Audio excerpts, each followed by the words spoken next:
लेकिन आपको नहीं लगता कि आम आदमी पार्टी की तरफ से तो बयान आया, लेकिन यहाँ डीजी जेल की तरफ से किसी तरह का कोई बयान नहीं आया है? क्या अंदर खाने आपको किसी तरह की कोई साठ-गांठ नजर आती है? कई उत्तर है, कई सवाल आपने एक साथ में पूछते तो मैं एक एक करके सभी सवालों का जवाब देता हूँ।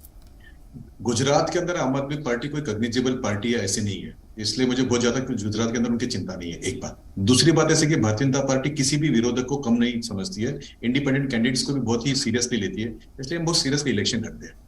तीसरी बात है कि अगर हमारे विरोधक का कोई ऐसा पॉइंट हमारे सामने आएगा जो समाज के बीच में जाना चाहिए, समाज को बताना चाहिए, तो हम उसके लिए पूरी कोशिश करेंगे और बताएंगे कि देखिए इसने ये गलती की है। चौथी बात है कि डीजी प्रिजन या प्रिजन डिपार्टमेंट जो स्टेटमेंट देगा वो तो अरविंद केजरीवाल के इशारे पे करेगा, क्योंकि उनकी सरकार है, उन्हीं का डिपार्टमेंट है और वो करे, मुझे लगता है या तो खंडन करे या उसके पुष्टि करे, दोनों करे। नहीं करेंगे तो जो एजेंसीज है जो अभी उसके बाद जो इंक्वायरी वो होगी।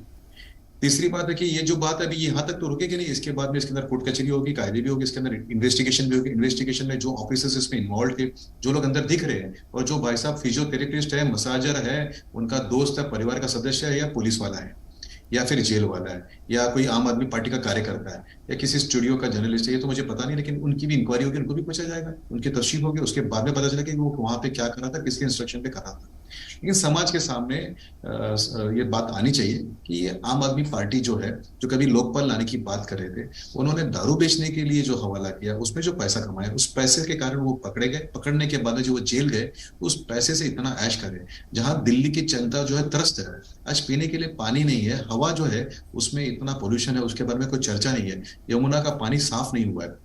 गरीबों को घर देने की बात करते थे, एक घर नहीं दिया है हमने। 3024 घर बांटे कुछ दिन पहले। तो ये जो लोग हैं, ये सारी चीजें उनके सामने आनी चाहिए। मैं आपको इस एक विषय से अलग उठ के एक बात बताता हूँ कि कई बार वो एजुकेशन मॉडल की बात करते हैं, लेकिन क्या आपकी जनता को, आपके दर्शकों को पता है क्या कि एकेडमिक ईयर 2017 में 1,52,000 से ज्यादा विद्यार्थी दिल्ली स्कूल के अंदर फेल कर दिए गए थे 8वीं 10वीं में। उसमें से केवल 52,000 कुछ विद्यार्थियों को उन्होंने वापस लिया। 1,02,000 विद्यार्थियों को उन्होंने बाहर फेंक दिया, जो विद्यार्थी पास नहीं हो रहे थे। और फिर 10वीं का रिजल्ट बड़ा अच्छा, ऐसा लोगों के सामने बताया। तो मैंने एक लेख भी लिखा था कि ये स्टेटिस्टिक्स को दिखाने के लिए बच्चों के करियर के साथ में खेलते हैं।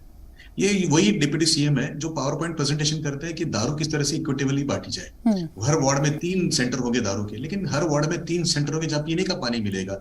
इसके बारे में कभी उन्होंने चर्चा नहीं की। कभी उन्होंने ये नहीं बताया कि भाई ये जेल क्यों गया, क्यों उनको कोर्ट ने बेल डिनाई किया। अगर साहूकार होते तो कोर्ट जो है वो क्या बेल डिनाई करता? ये वो पार्टी है जिसके लोग या तो जेल में है या बेल में डॉक्टर है। पार्थिव संघवी साहब,